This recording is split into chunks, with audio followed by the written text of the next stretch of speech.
Welcome everyone to a new vlog. आज का vlog एक ऐसे टॉपिक पे है जिस पे मुझसे बहुत ज़्यादा डाउट पूछे गए थे, जिसके रिगार्डिंग मुझे बहुत सारे क्वेश्चंस आए थे मेरा इंस्टाग्राम अकाउंट पे। और जैसे कि आपको थंबनेल लेके समझ आ गया होगा कि मैं किस टॉपिक के ऊपर आज वीडियो बनाने वाला हूँ।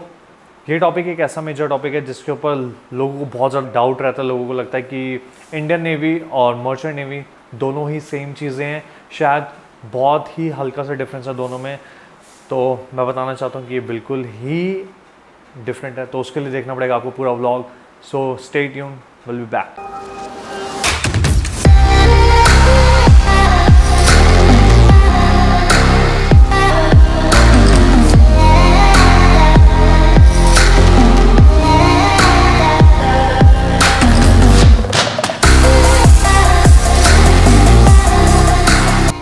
इंडियन नेवी और मर्चेंट नेवी जैसे दोनों के नाम सिंपलाइजेस करते हैं। इंडियन नेवी मीन्स इंडिया के लिए और मर्चेंट मीन्स कमर्शियली।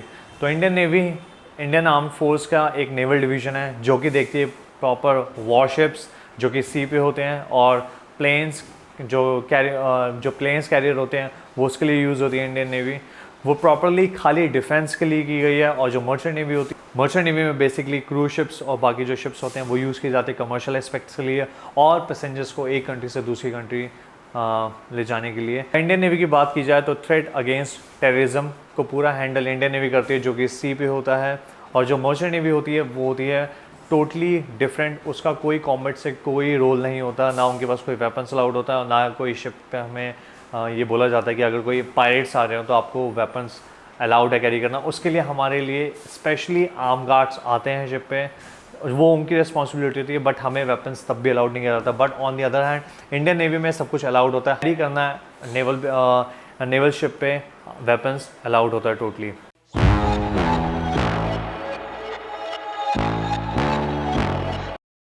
अगर इंडियन नेवी की बात की जाए तो उनके शिप्स 24/7 अलर्ट रहते हैं, चाहे वो वॉरशिप हो चाहे वो जेट प्लेन कैरियर्स हो।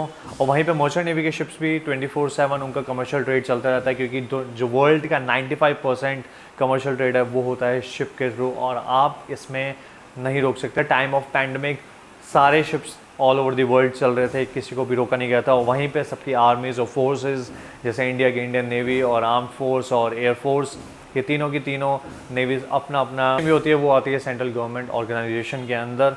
और जो मर्चेंट नेवी होती है वो प्राइवेट भी हो सकती है, पब्लिक भी हो सकती है। जैसे कुछ कंपनीज इंडियन होती हैं, कुछ कंपनी फॉरेन की होती हैं जो मर्चेंट नेवी में होती हैं। But Indian navy totally central government का पार्ट है, उसका कुछ प्राइवेट सेक्टर से कुछ नहीं है उसका, वो पूरी की पूरी उसको गवर्नमेंट होल्ड करती है, उसमें कोई प्राइवेट पार्ट नहीं होता। इंडियन नेवी और मर्चेंट नेवी के कोर्सेज़ की बात की जाए कि आपको कैसे स्टेप इन करना है मर्चेंट नेवी के अंदर या फिर इंडियन नेवी में ज्वाइन कैसे करना है, तो उसके लिए सिंपल सी चीज़ है कि आपके 10th में 70% अबव एग्रीगेट होनी चाहिए आपकी पीसीएम में, और 12th में भी आपके पास पीसीएम होनी चाहिए। आपकी एज होती है 17 to 19, किसी किसी कोर्सेज में 19 to 25 17 to 25 भी आपकी एज लिमिट है। ये मैं इंडियन नेवी की बात कर रहा हूँ। इंडियन नेवी में सब डिवीज़न होता है, लाइक सबमरीन्स में जाने के लिए आपकी एज को अलाउड करते हैं वो 19 से 25 के बीच। बीटेक की आपके पास बीटेक की डिग्री होनी चाहिए इंडियन नेवी में ज्वाइन करने के लिए। कुक के लिए भी आपके पास डिफरेंट क्राइटेरिया होता है कि आपको होटल मैनेजमेंट का 1 साल का डिप्लोमा आपको किया होना चाहिए, आपके पास डिग्री होल्डर हो आप, तभी आप इंडियन नेवी में जा सकते हो। और नहीं तो इसके अलावा भी एक वे होता है जो कि होता है एनडीए के थ्रू। जब आप आफ्टर 12th एनडीए के लिए एग्ज़ाम देते हो तब आपसे ऑप्शन पूछा जाता है एनडीए में कि आप फर्स्ट प्रायोरिटी किसको रखोगे, आर्म फोर्स को रखोगे या फिर एयरफोर्स को रखोगे या फिर इंडियन नेवी।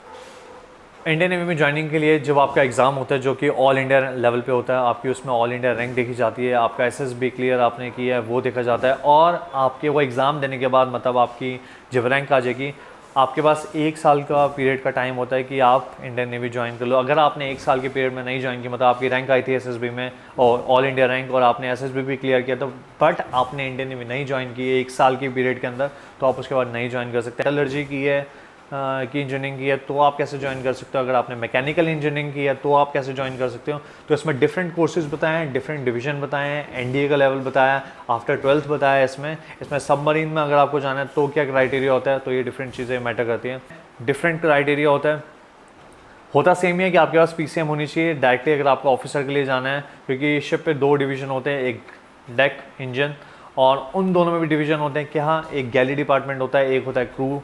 तो अगर मैं ऑफिसर्स की बात करूँ तो आपके पास डायरेक्टली अप्लाई करने के लिए या कोर्स में ऑप्ट करने के लिए आपके पास 12th में होनी चाहिए PCM, जिसमें आपका एग्रीगेट होना चाहिए 70% अबव, और साथ ही साथ में आपके पास इंग्लिश में भी आपके 70% एग्रीगेट आपका अबव होना चाहिए, 70% अबव आपका इंग्लिश में एग्रीगेट होना चाहिए। और अगर मैं बात करूँ GP रेटिंग के कोर्सेज़ की, मतलब जो क्रू होते हैं शिप्स पे उनके लिए, ये मैंने ऑफिसर्स की बात की जो एग्रीगेट चाहिए होता है डायरेक्ट कोर्स में ऑप्ट करने के लिए। बट अगर जो क्रू रेटिंग या फिर कुक की बात की जाए तो उनके पास HM की डिग्री होनी चाहिए जो कुक होते हैं, और जो GP रेटिंग के कोर्सेज़ वाले होते हैं उनको एटलीस्ट 10th पास होना चाहिए, और उनके पास इंग्लिश होनी चाहिए 10th में भी।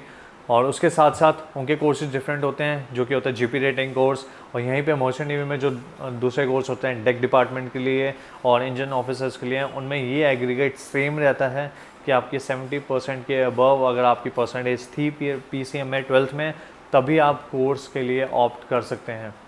अगर मेडिकल की बात की जाए इंडियन नेवी और मर्चेंट नेवी की, तो ऑलमोस्ट दोनों सिमिलर होते हैं। बस डिफ़र क्या करता है कि आपकी आई साइड का, कि कहीं कहीं अगर आप इंजीनियरिंग लेवल पे हो तो आपकी आई साइड अलाउड करते हैं, वो कुछ पावर अलाउ करते हैं। मर्चेंट नेवी में जैसे ±2.5 अलाउड होती है, मुझे स्पेक्स लगे हुए हैं, इंजीनियर्स को स्पेक्स अलाउड होता है मर्चेंट नेवी में। वहीं अगर आप फ्लाइंग में जा रहे हैं या फिर अगर आप जैसे एयरफोर्स में अगर आप फ्लाइंग में जा रहे हैं तो वहाँ पे अलाउड नहीं होता स्पेक्टेकल्स। ब्लाइंडनेस नहीं होनी चाहिए, आपको डायबिटिक आप पेशेंट नहीं होने चाहिए, आपको कोई स्टोन नहीं होना चाहिए, आपको बॉडी शिवरिंग कोई प्रॉब्लम नहीं होनी चाहिए कि लोगों को प्रॉब्लम होती है कि वो शिवर करते हैं बहुत ज़्यादा, वो नहीं आपको होना चाहिए। आपको कोई इंटरनल प्रॉब्लम नहीं होनी चाहिए, आपको कोई एलर्जी नहीं होनी चाहिए, आपके टूथ में कोई प्रॉब्लम नहीं होनी चाहिए। तो ये चीज़ें चेक की जाती हैं। आपको कोई चेस्ट पेन ना हो, आपके कोई बॉडी का पार्ट जैसे लंग्स या फिर किडनी किसी की उनका मिलीमीटर कुछ ज़्यादा होता है, तो ऐसी कोई भी अब नॉर्मल चीज़ नहीं होनी चाहिए। इन दोनों के मेडिकल में ये चीज़ होती है कि डेफिशिएंसी नहीं होनी चाहिए जब आप मर्चेंट नेवी या इंडियन नेवी ज्वाइन करने का सोच रहे हो। अगर बात मैं करूँ इनकी सैलरी की, तो इंडियन नेवी की सैलरी स्टार्टिंग होती है 30,000 से और जाती है I think 4 to 5 lakhs Indian navy की। उसके साथ साथ आपके पर्क्स भी बहुत ज़्यादा होते हैं, क्योंकि आपको मेडिकल एडवांटेजेस, आपको ऑन ग्राउंड आपकी जैसे जैसे रैंक बढ़ती जाती है आपको आपके पर्क्स बढ़ते जाते हैं। वहीं पे मर्चेंट नेवी में आपकी सैलरी स्टार्ट होती है 20 to 30,000 से और जाती है मैक्सिमम 15 to 16 lakhs तक जाती है, जो कि कैप्टन की सैलरी होती है, चीफ इंजीनियर की सैलरी होती है। इसमें कोई एक्स्ट्रा पर्क्स नहीं मिलते, मतलब आपको सब कुछ अपनी सैलरी से ही स्पेंड करना होता है। देखने में बहुत अच्छी चीज़ होती है, बट ये चीज़ बस आपको अपनी सैलरी में से यूज़ जो करना है, जो आपको कुछ भी आपको स्पेंड करना है वो आपको अपनी सैलरी से करना है। आपकी क्या एज लिमिट होती है मर्चेंट नेवी में और क्या एज लिमिट होती है इंडियन नेवी में। तो इंडियन नेवी में जैसे कि हर गवर्नमेंट जॉब में होता है, इंडियन नेवी में आपको 60 ईयर्स के बाद आपको रिटायरमेंट दी जाती है और उसके बाद आपके पर्क्स और ज़्यादा मिलते हैं आपको, और उसके साथ साथ आपको रिटायरमेंट के बाद पेंशन भी मिलती है। बट मर्चेंट नेवी में ऐसा कुछ भी नहीं होता, आपको कोई पेंशन नहीं मिलती 60 ईयर्स की एज के बाद। और पहली बात, मर्चेंट नेवी में आप 60 के अबव भी जा सकते हो। कुछ कंपनीज़ में अब क्राइटेरिया कम करते जा रही हैं, वो आई थिंक 55 की वो लिमिट लगा रहे हैं, एज लिमिट लगा रहे हैं। बात है कि मर्चेंट नेवी ज्वाइन करने के लिए ये ज़रूरी नहीं है कि आप इंडियन हैं, मतलब अगर कोई इंडियन कंपनी में कोई फॉरेनर ज्वाइन करना चाहे तो वो ज्वाइन कर सकता है, चाहे वो फिलीपींस का हो, चाहे वो वियतनाम का हो, चाहे वो ऑस्ट्रेलिया का हो, चाहे वो UK का हो। बट इंडियन नेवी में ज्वाइन करने के लिए आपकी identity, you should be a republic of India, आप इंडिया के बॉर्न एंड बॉर्ड अप होने चाहिए, आपके पास इंडियन पासपोर्ट होना चाहिए, तभी आपको अलाउड किया जाता है कि आप इंडियन नेवी में सर्व कर सकते हैं। एट लास्ट की क्या दोनों ही बहुत अच्छे हैं, क्या दोनों में ही ज्वाइन करना अच्छा है? तो आई वुड से कि हाँ, वो मर्चेंट नेवी अपने लेवल में बेस्ट है कि जहाँ पे आपको राउंड द वर्ल्ड घूमने को मिलता है, जहाँ पे आपको सैलरीज बहुत ज़्यादा हाई मिलती है, जहाँ पे आपको न्यू इंडिविजुअल्स के साथ मौका मिलता है, आप नए दोस्त बनाते हो। और वहीं पे इंडियन नेवी में आपके पास पर्क्स बहुत अच्छे होते हैं, ऑनरेबल जॉब है, रेस्पेक्टफुल है, अपने नेशन के लिए सर्व कर रहे हो, तो उसका प्राइड एक अलग ही होता है। और आई थिंक आप लोगों को ये वीडियो इन्फॉर्मेटिव लगी होगी। अगर कुछ भी डाउट है तो कमेंट सेक्शन में बताना कि क्या डाउट रहा, और मुझे अगर आप लोग ऐसे ही रिप्लाई देते रहोगे, बताते रहोगे इंस्टाग्राम पे या फिर यूट्यूब पे भी कमेंट करके कि आपको किस रिगार्डिंग वीडियोस चाहिए, तो मैं उस टॉपिक के ऊपर वीडियो बना पाऊँगा। मेरे लिए भी ईजी रहेगा टॉपिक, मेरे को सोचना पड़ता है किस टॉपिक पे बनाऊँ या क्या टॉपिक पे डाउट है लोगों को।